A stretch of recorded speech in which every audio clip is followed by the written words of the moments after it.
नमस्कार। राज्य शिक्षा शोध एवं प्रशिक्षण परिषद बिहार पटना में आपका स्वागत है। बच्चों, हम पिछले अध्याय में बात कर रहे थे सत्ता के समकालीन केंद्र के बारे में।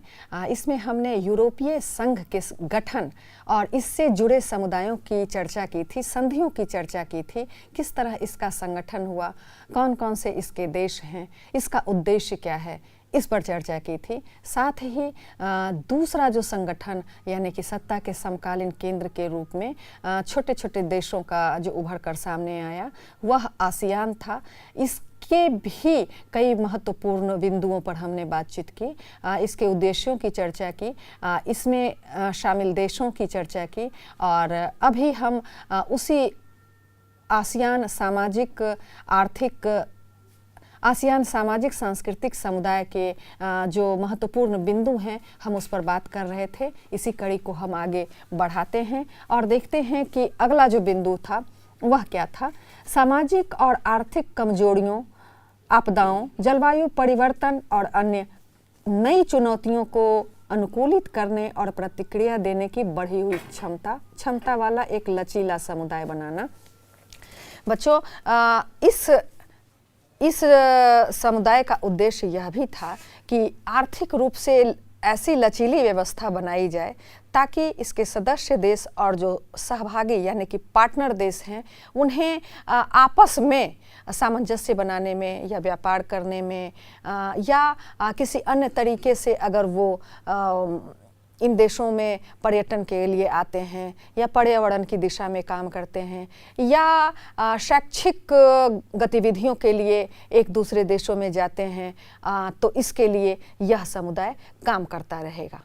इसके साथ ही जो अगर कोई देश कमज़ोर है तो उसे सदस्य देश सहायता करेंगे आर्थिक रूप में। अगर कोई देश प्राकृतिक आपदा से प्रभावित होता है तो ऐसे में सभी देश मिलकर काम करेंगे। जो जलवायु परिवर्तन हम देख रहे हैं कि गर्मी के दिनों में ठंड के दिनों में बारिश और या मौसम आगे पीछे खिसकता रहता है, इससे जो चुनौतियाँ उत्पन्न होती है उसके संबंध में भी ये समुदाय कार्य करेगा। और बच्चों, ये अंतिम बिंदु जो है यानी कि इसके 6 उद्देश्य निर्धारित किए गए थे, तो यह छठा जो उद्देश्य है वह है एक गतिशील और सामंजस्यपूर्ण समुदाय का निर्माण जो अपनी पहचान, संस्कृति और विरासत के प्रति जागरूक हो। यहाँ हम देख सकते हैं इस चित्र में कि उस जो आसियान के जो देश हैं उनके रहने सहने का ढंग, उनकी वेशभूषा, उनकी भाषा,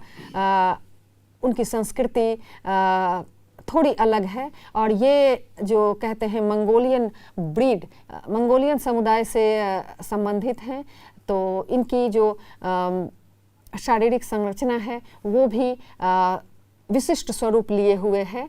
और ये सभी देश अपनी जो पहचान है, संस्कृति है, उसके विरासत के प्रति जागरूक और गौरवान्वित बने। यह 6 उद्देश्य थे सामाजिक और सांस्कृतिक आसियान समुदाय के। इसके बाद हम फिर इन बिंदुओं के बाद आसियान क्षेत्रीय मंच के बारे में बातचीत करेंगे। यह 1993 में शुरू किया गया था।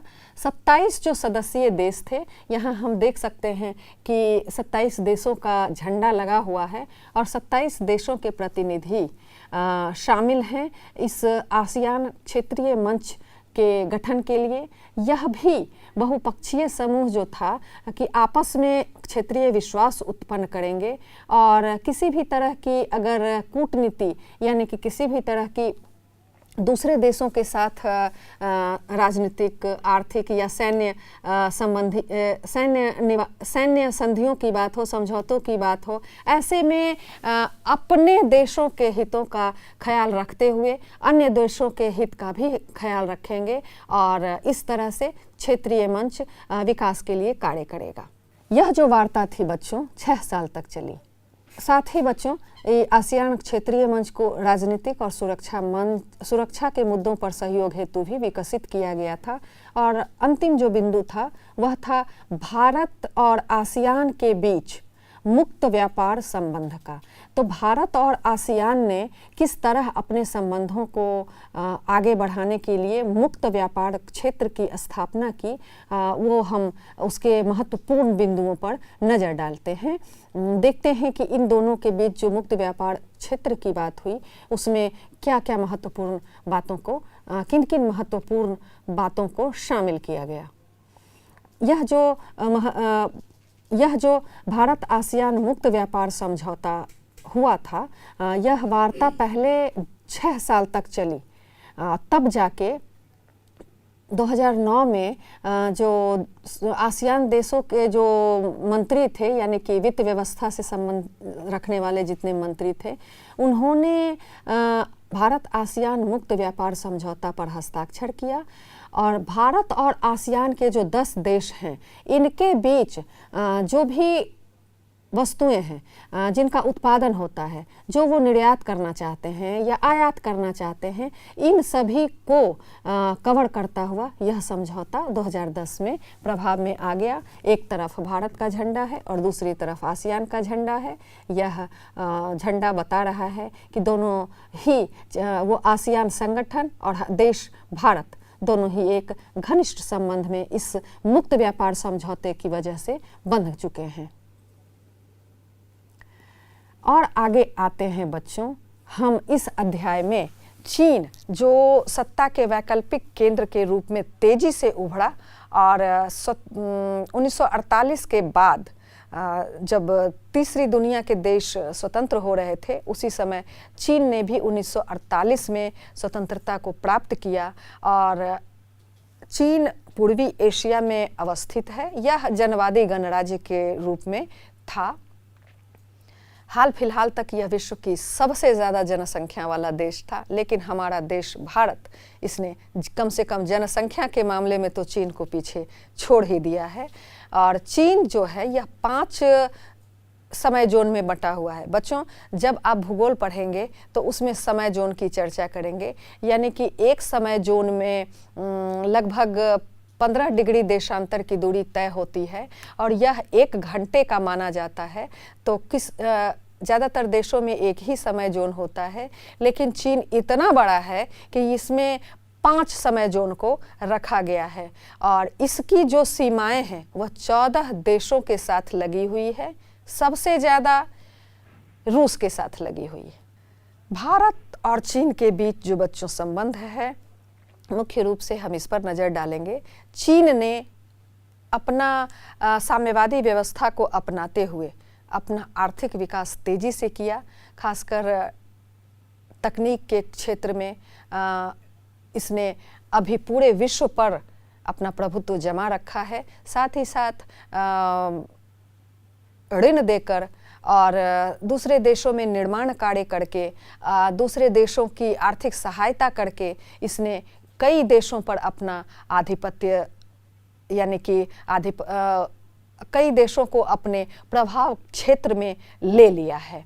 हम इस चित्र में देख रहे हैं कि भारत और चीन का संबंध इस समय कैसा है और यह स्वतंत्रता प्राप्ति के बाद किस तरह खट्टे मीठे अनुभवों के साथ बढ़ता हुआ यहाँ तक पहुँचा है। ऊपर में हम हरे रंग से भारत को दर्शाया गया है और केसरिया रंग से चीन के क्षेत्र को दर्शाया गया है। आप इस ग्लोब में देख सकते हैं कि चीन का एक बड़ा हिस्सा भारत के सीमाओं के साथ जुड़ा हुआ है। यह लेह लद्दाख के तरफ भी जुड़ा हुआ है और जो उत्तर पूर्व के देश हैं, अरुणाचल प्रदेश के साथ जुड़ा हुआ है। नेपाल के बगल में भूटान है, इसकी लंबी सीमा भूटान और नेपाल के साथ जुड़ी हुई है।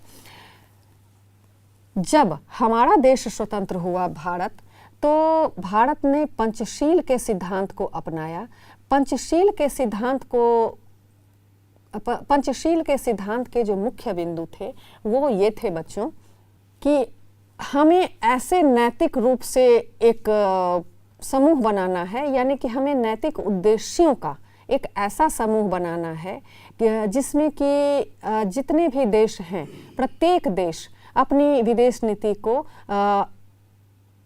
स्वतंत्र रूप से अपना सके और एक शांतिपूर्ण वैश्विक व्यवस्था का निर्माण कर सके।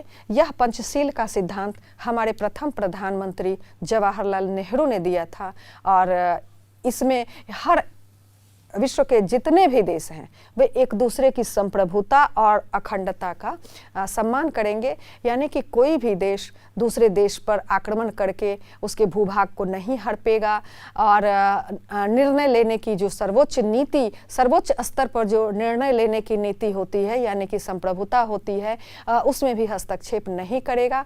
एक दूसरे देश में शांति बनाने हेतु कार्य करेगा और जो भी देश हैं वो सह अस्तित्व की भावना से यानी कि उनका भी अस्तित्व बना रहे और जो दूसरे देश हैं उनका भी अस्तित्व बना रहे, ऐसी भावना के साथ कार्य करेंगे।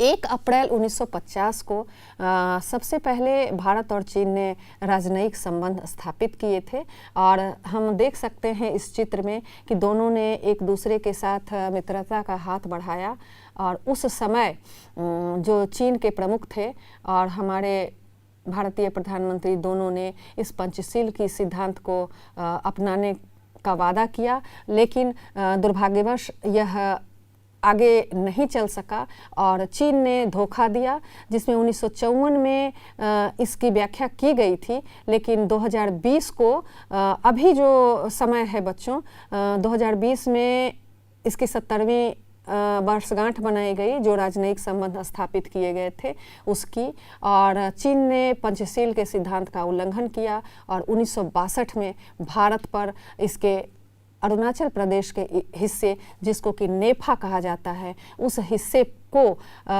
हड़पते हुए भारत पर आक्रमण किया, जिसमें भारत नया स्वतंत्र हुआ था और इसने अपने सैन्य क्षेत्रों को बहुत मजबूत नहीं किया था और नेफा पर आक्रमण के बाद चीन ने एक बड़ा हिस्सा अपने कब्जे में कर लिया जो उसने आज तक नहीं लौटाया है। साथ ही चीन हमारे अन्य विवाद के क्षेत्र जो हैं हम आगे इसी अध्याय में देखेंगे, उन विवाद के क्षेत्रों की पहचान करेंगे और एक कह सकते हैं कि ऊपर से अच्छा दिखने की कोशिश होने के बावजूद तनावपूर्ण संबंध हमेशा रहे हैं।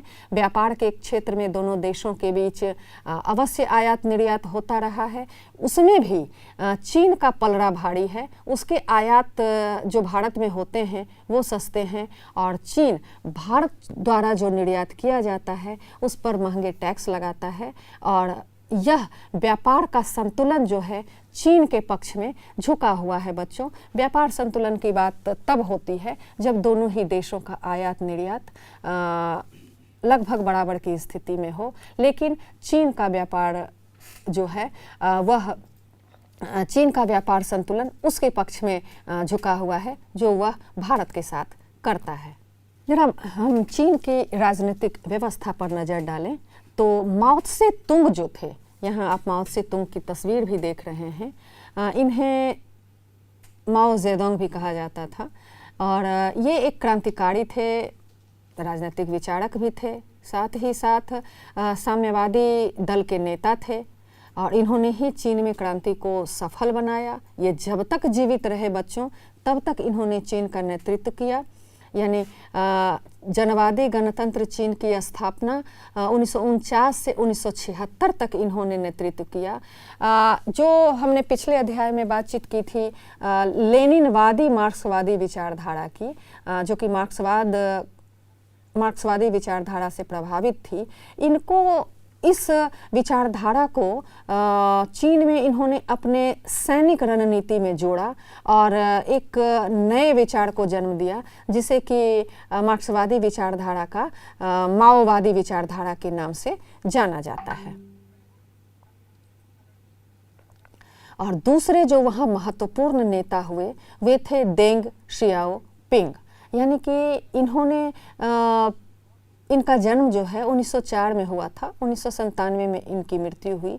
ये किसी आधिकारिक पद पर नहीं थे बच्चों, जिस तरह से माओ त्से तुंग थे या जिस तरह अभी शी जिनपिंग हैं, वर्तमान में शी जिनपिंग हैं चीन के प्रधान नेता, लेकिन ये कोई प्रधान नेता नहीं थे। लेकिन चीन की जो व्यवस्था थी, सामाजिक व्यवस्था, राजनीतिक व्यवस्था या आर्थिक व्यवस्था, उसको सुधारने में इन्होंने बहुत ही महत्वपूर्ण भूमिका निभाई। चीन की व्यवस्था को इन्होंने एक वैश्विक बाजार के रूप में बदल दिया, जिसमें कि चीन आज एक निर्यात के बहुत बड़े भाग को कवर करता है।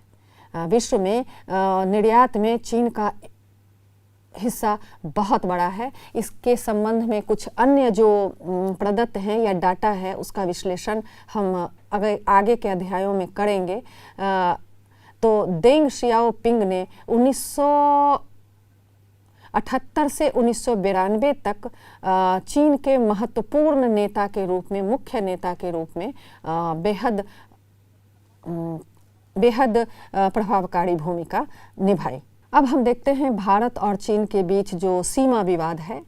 भारत चीन के बीच संबंधों के अंतर्गत यह आता है। जैसा हमने कहा, तनावपूर्ण स्थिति बनी रहती है, यानी कि दोनों ने अपनी अपनी मुट्ठियां कसी हुई होती है, वो बीच बीच में दिखता रहता है। शी जिनपिंग भारत के प्रधानमंत्री, वर्तमान प्रधानमंत्री के साथ उन्होंने हाल फिलहाल में मुलाकात की थी।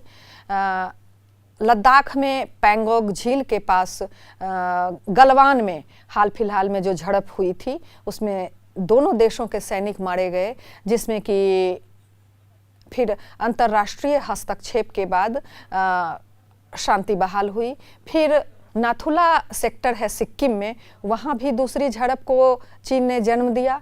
डोकलाम भूटान में जहाँ निर्माण कार्य भारत कर रहा था, वहाँ चीन ने हस्तक्षेप किया और भूटान और भारत दोनों ही देशों के लिए परेशानियां उत्पन्न की। चीन का गौरवपूर्ण इतिहास रहा है। वर्तमान का चीन बेहद बदला हुआ साम्यवादी व्यवस्था के बावजूद एक ग्लैमरस यानी चकाचौंध वाला स्वरूप को प्रस्तुत कर रहा है। इसे हम बीच की तस्वीर में देख सकते हैं। चीन का झंडा साम्यवाद का प्रतीक है, जिसे कहते हैं कि लाल रंग, तो वह उसमें 5 तारे हैं और उसका रंग लाल है, यानी कि लाल सलाम का प्रतीक यह साम्यवाद का झंडा है।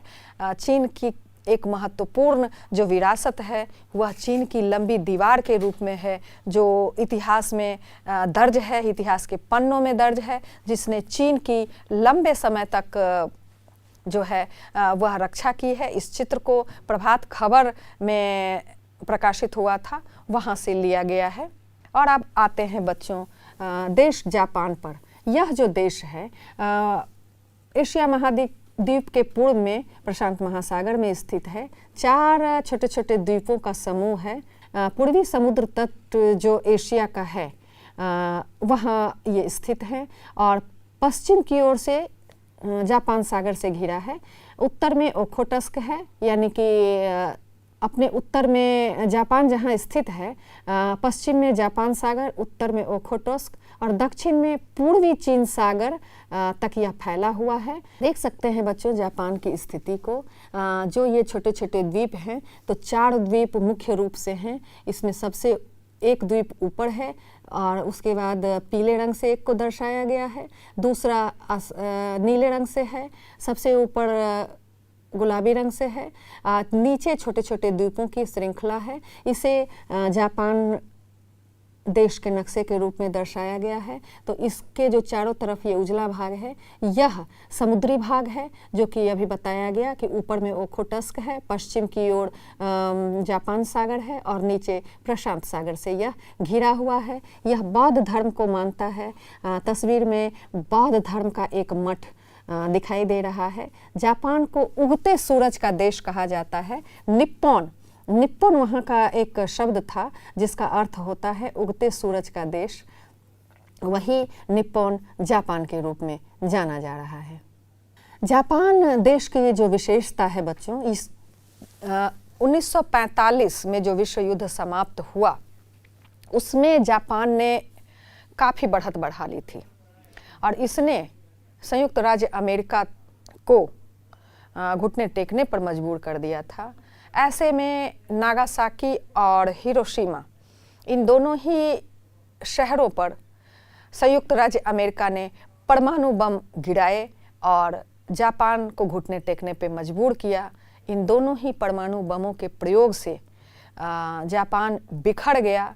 हालांकि अभी तक उसका असर यानी कि उसके विकिरण का असर जापान के लोगों के स्वास्थ्य पर दिखता है, लेकिन जापान ने हार नहीं मानी और उगते देश के का जो उनकी संकल्पना थी कि जापान उगते सूरज का देश है, उसे सिद्धांत को अपनाया और फिर से उठ खड़ा हुआ। आज विश्व की अर्थव्यवस्था में जापान की इलेक्ट्रॉनिक और तकनीक का सामना शायद ही कोई देश कर पाता हो।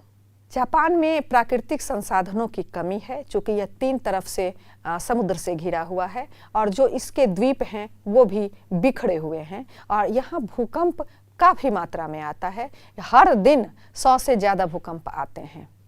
यह सबसे पहले एशिया का पहला देश था जो कि आर्थिक सहयोग एवं विकास संगठन का सदस्य बना। 2017 में जो विश्व की अर्थव्यवस्था थी उसमें इतना छोटा देश होते हुए भी इसने 3रा स्थान प्राप्त किया। इसकी आबादी विश्व में 11वां स्थान रखती है। 1951 से जापान ने कटुताओं को परे किया, यानी जो जापान और अमेरिका के बीच कटुता सामने आई थी उसे परे किया और अमेरिका के साथ सुरक्षा गठबंधन कर लिया। इसका जो सैन्य व्यय है इसके जीडीपी का मात्र 1% है। कहा जाता है कि जापान वह देश है जिसका कोई दुश्मन नहीं है आज की तिथि में। हालांकि सीमा को लेकर चीन के साथ इसका विवाद चलता रहता है। इसके लिए चीन की विस्तारवादी जो नीति है उसे जिम्मेदार ठहराया जाना चाहिए, क्योंकि जापान एक शांतिपूर्ण देश के रूप में अपनी पहचान बना चुका है। फिर हम आते हैं दक्षिण कोरिया पर। बच्चों, दक्षिण कोरिया भी हमारे एशिया महादेश का ऐसा देश है जो कि पूर्वी एशिया में है स्थित है और यह जो कोरियाई प्रायद्वीप है यानी कि चाइना के ऊपर कोरियाई प्रायद्वीप चीन के ऊपर है, पूरे दक्षिणी अर्धभाग को घेर के रखता है। कोरिया को कहते हैं कि शांत सुबह की भूमि, जिस तरह जापान को कहते थे कि उगते सूरज का देश है, तो इसे शांत सुबह की भूमि के रूप में जाना जाता है। इसकी जो सीमाएं हैं वह पश्चिम में चीन से और पूर्व में जापान से लगती है, उत्तर में उत्तर कोरिया से लगती है। सियोल इस देश की राजधानी है जो एक बड़ा नगरीय क्षेत्र है और वहाँ सियोल ओलंपिक और एशियाड के बाद इसने एक वैश्विक नगर यानी कि विश्व के बड़े नगरों में अपने आप को शामिल कर लिया है। यहाँ कोरियाई भाषा बोली जाती है। हंगुल और हंजा दोनों लिपियों में लिखा जाता है। इस देश की जो राष्ट्रीय मुद्रा है वो वॉन है और इससे सीमा से लगता हुआ जो उत्तर कोरिया देश है इसकी 238 किलोमीटर लंबी सीमा है और इन दोनों देशों की सीमाओं के पास सबसे ज़्यादा जो विश्व में सैनिकों का जमावड़ा है वो वैसे क्षेत्रों में इसे शामिल किया जाता है। दोनों देश के बीच ऐसे क्षेत्र भी घोषित हैं जहाँ की युद्ध नहीं हो सकता, लेकिन हमेशा कोरियाई युद्ध भी पहले हो चुका है, लेकिन वर्तमान में दक्षिण कोरिया जो है इसने विकास की नीति को अपनाई और जो उत्तर कोरिया है वहाँ किम जोंग तानाशाह हैं और तानाशाही व्यवस्था के अंतर्गत उत्तर कोरिया दक्षिण कोरिया से सकल घरेलू उत्पाद, अर्थव्यवस्था या एक लोकतांत्रिक व्यवस्था हर रूप में पिछड़ा हुआ है। दक्षिण कोरिया आगे बढ़ते हुए विश्व में एक अपना स्थान बना चुका है। पैनासोनिक, एलजी, सैमसंग इस जैसी कंपनियां वहां का ब्रांड नेम है। दक्षिण कोरिया को रिपब्लिक ऑफ कोरिया और उत्तर कोरिया को democratic people's republic of Korea कहा जाता है। संयोग की बात है कि ये जो दोनों ही देश थे 1991 में संयुक्त राष्ट्र संघ के सदस्य एक साथ बने और उत्तर कोरिया ने उतना विकास नहीं किया, खासकर वहाँ की जो राजनीतिक व्यवस्था है वो तानाशाही स्वरूप में है, लोकतांत्रिक स्वरूप नहीं है, तो उसकी जो व्यवस्था है और उसने परमाणु शक्ति संपन्नता भी हासिल कर ली है। लेकिन जो दक्षिण कोरिया है, यहाँ की मुख्य नदी हान नदी है। इसी के आधार पर कहा जाता है कि दक्षिण कोरिया ने जितनी तेज़ी से विकास का रास्ता अपनाया, तरक्की का रास्ता अपनाया, तो हान नदी पर चमत्कार की बात कही जाती है। आर्थिक सहयोग एवं विकास संगठन का यह 1996 में जापान के बाद दूसरा एशियाई देश बना। विश्व की 11वीं बड़ी अर्थव्यवस्था के रूप में इसे जाना जाता है। मानव विकास सूचकांक में इसने 18वां स्थान हासिल किया हुआ है, जो कि एशियाई देशों के लिए एक बड़े ही गर्व की बात है। जैसे यूरोपीय देशों में फिनलैंड, स्वीडन, नॉर्वे, डेनमार्क, इन देशों के जो मानव विकास सूचकांक हैं ये बेहद उन्नत अवस्था में हैं। ऐसे में इसका 18वें स्थान पर होना बेहद महत्वपूर्ण है।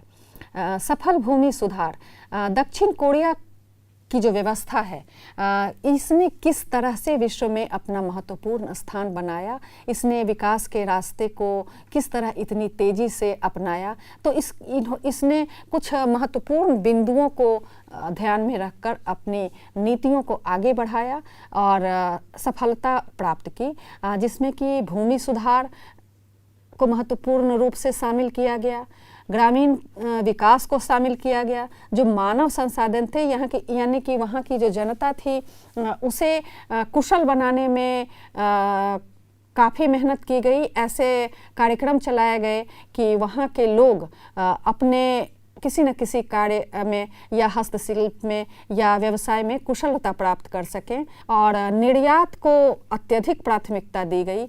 ऐसे निर्माण कार्य हों, उत्पादन कार्य हों जो निर्यात के लिए हों, यानी कि निर्यात उन्मुखी हों। जो चीज़ों के वितरण की नीतियां थी वह भी बेहद मजबूत अवस्था में हो। साथ ही साथ जो वहाँ संरचना विकास, यानी कि शिक्षा, स्वास्थ्य, सड़क, भवन निर्माण की जो व्यवस्था थी वह भी उन्नत हो। ये जो संरचनाएं हो, यह भी इस तरह से कार्य करे ताकि विकास कार्य बहुत आगे और बहुत तेज़ी से आगे बढ़ सके।